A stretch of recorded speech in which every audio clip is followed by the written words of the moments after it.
World towards के मोअज़्ज़ज़ मेहमानों को मेरी तरफ से खुश आमदीद। मेरा नाम है ख़ाबर राजा। आज कल हमने एक सीरीज़ स्टार्ट की हुई है वीज़ा सीरीज़ के हवाले से 2024, जिसमें हम आपको बताते हैं मुख्तलिफ़ अपॉर्चुनिटीज़ जो इस वक्त दुनिया के मुख्तलिफ़ कंट्रीज़ में अवेलेबल हैं आपके लिए, जिसमें ये अपॉर्चुनिटीज़ में शामिल है आपके स्कॉलरशिप्स, आपके वर्क वीज़ाज़, आपके लेबर वीज़ा, स्किल वीज़ाज़ कहाँ पे रिक्वायरमेंट है, और किन-किन कंट्रीज़ में आप इज़िली जा सकते हैं, अपने घर बैठ के अप्लाई करके, अपनी जॉब लेके और वीज़ा एम्बेसी से अप्लाई करके आप लेके जा सकते हैं। ताकि इसका बेनिफिट ये है कि हम ये चाह रहे हैं कि जो हमारा ऑलरेडी चैनल चल रहा है उसमें हम मुख्तलिफ़ कंट्रीज़ की जो आपको इन्फॉर्मेशन तो प्रोवाइड कर रहे हैं, लेकिन उसमें आपको फ़ायदा भी होना चाहिए कि वहाँ पे आप जाके उसको एक्सप्लोर भी कर सकें और अपनी ज़िंदगी को बदल भी सकें। आज हम जिस टॉपिक पे बात करेंगे वो है स्पेन का वर्क वीज़ा और उसकी एलिजिबिलिटी और उसके एप्लीकेशन प्रोसेस के बारे में। इसको आपने मिस नहीं करना। मैं स्टेप बाय स्टेप सारी चीज़ें आपको बताऊँगा, लेकिन हमारी ये वीडियो बहुत लंबी नहीं होगी, एक शॉर्ट सी होगी। अगर किसी बंदे को इसके अलावा जो आपको चीज़ समझ नहीं आई, तो आप कमेंट्स बॉक्स में हमें लिख सकते हैं, हम आपको आपको रिप्लाई करेंगे। उसके अलावा आप इंस्टाग्राम पे भी फॉलो कर सकते हैं और मैसेज कर सकते हैं, आपको इसका भी आंसर मिल जाया करेगा।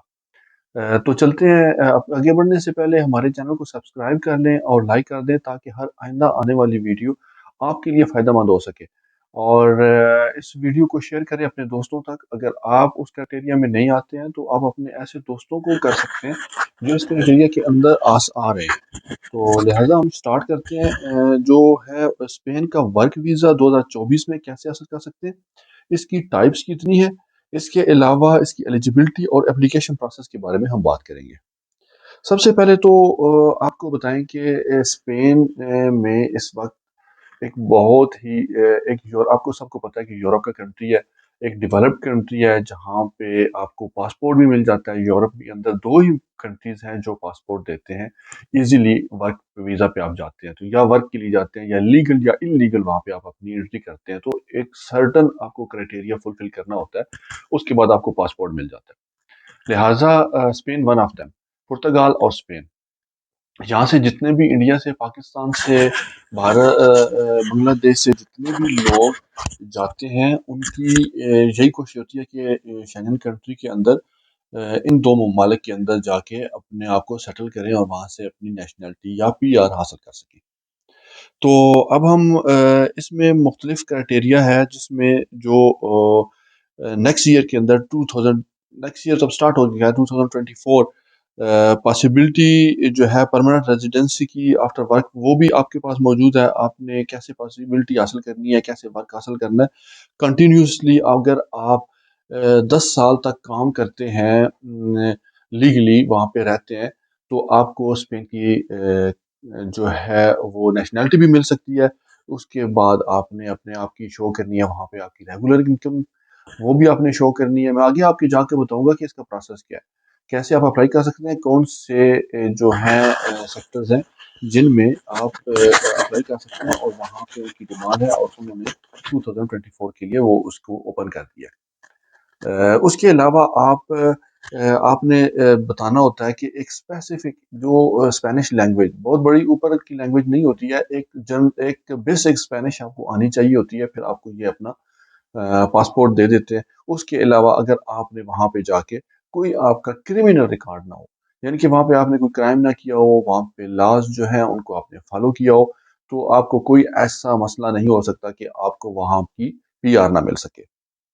अब मैं बताता हूँ कि आपको 2024 में कौन से स्किल की जो शॉर्टेज आ रही है 2024 में स्पेन के अंदर, उसको मैं ज़्यादा एक्सप्लेन नहीं करूँगा, ब्रीफली मैं आपको बताऊँगा, क्योंकि अगर मैं एक्सप्लेन करूँगा तो वीडियो बहुत ज़्यादा लंबी हो जाएगी। तो उसमें सबसे पहले इंफॉर्मेशन टेक्नोलॉजी। इसमें अगर आप डाटा एनालिस्ट हैं, उसके अलावा आप कंप्यूटर इंजीनियर हैं, साइबर सिक्योरिटी के हवाले से, बिग डाटा के हवाले से, बिग डाटा टेक्नीशियंस हैं, तो उसके लिए बहुत ज़्यादा डिमांड है। आगे जाके मैं आपको बताऊंगा कि आपने अप्लाई कैसे करना है। तो इसलिए ये जस्ट आप इसको आप गौर से सुन लें, आप किसी किस क्राइटेरिया में आते हैं, तो उसके अलावा हम फिर आगे स्विच कर जाएंगे, आपको वहाँ पे समझने में थोड़ी सी आसानी हो जाएगी।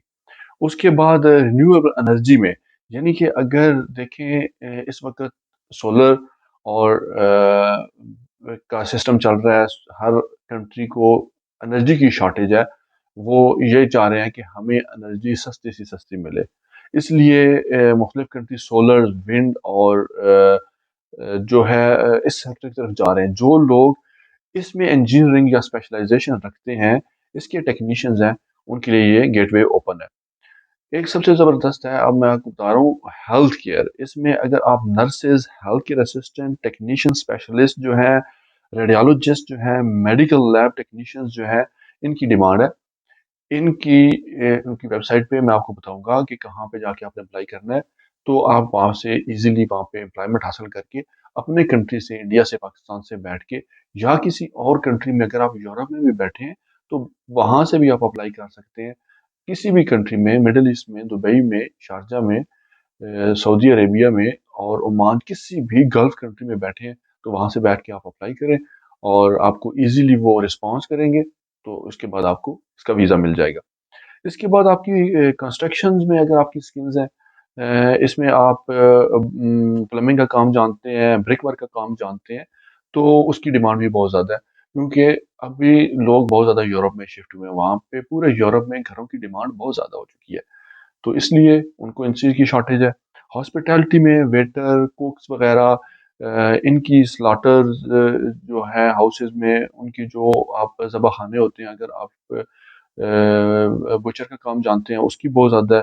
ट्रांसपोर्टेशन में अगर आपके पास हैवी ट्रक लाइसेंस है, 1-2 साल का एक्सपीरियंस है, तो वो भी आपको इसमें भी आपको है। इसके अलावा जो अदर सेक्टर्स आ रहे हैं, उसमें आपको पायलट्स वगैरह भी है, टीचर्स की भी इसमें जॉब्स हैं। उसके अलावा फॉरेन लैंग्वेज में आपको उसकी जॉब्स भी आपके पास अवेलेबल हैं। अब मैं थोड़ा सा आपको बताऊंगा कि कैसे अप्लाई करना है, उससे पहले मैं बताऊंगा कि यहाँ पे आपके वर्क वीज़ाज हैं कौन कौन से। यहाँ पे आपके पास स्पेन में 3 टाइप्स के वर्क वीज़ाज अवेलेबल होते हैं। एक तो है शॉर्ट टर्म, जहाँ पे जिसको हम कहते हैं सीजनल वर्क वीज़ा। तो वो सीजनल वर्क वीज़ा, जो बंदा वहाँ पे आता है 6 to 11 मंथ के लिए जाके वहाँ पे काम करना चाहता है, उसके लिए ये सूटेबल है। यानी कि आपको पता है, जब पिकिंग और पैकिंग का इशू होता है, एग्रीकल्चर से रिलेटेड ज़्यादातर जॉब्स होती हैं, या ये एक टूरिस्ट प्लेस भी है, वहाँ पे सीजनल जो उनको थोड़ी सी शॉर्टेज होती है कुछ टाइम के लिए, वो अपनी ओपन कर देते हैं वीज़ा, तो वो भी आप उसमें भी अप्लाई कर सकते हैं। इसमें अब लॉन्ग टर्म वीज़ाज भी यहाँ पे अवेलेबल है, जो 5 साल से लेकर, 1 साल से लेकर 5 साल तक हैं, जो रिन्यूएबल होते हैं। उसके बाद सेल्फ एम्प्लॉयड फ्रीलांसर वीज़ा, अगर आप सेल्फ एम्प्लॉयड वहाँ पे जाके कुछ इन्वेस्टमेंट करके अपना बिजनेस करना चाहते हैं, या फ्रीलांसर एज वहाँ पे बैठ के काम करना चाहते हैं, वो भी आपको वीज़ा इजीली मिल जाता है। अगर आपको हमारे से कोई मदद चाहिए है, तो हमारे चैनल पे मुझे इंस्टाग्राम पे फॉलो करके मैसेज भेज सकते हैं और थोड़ा सा वेट कीजिएगा। उसके बाद आप कमेंट्स बॉक्स में कमेंट्स भी लिख सकते हैं। अभी के लिए इतना ही, इजाज़त दीजिए। अल्लाह हाफिज़।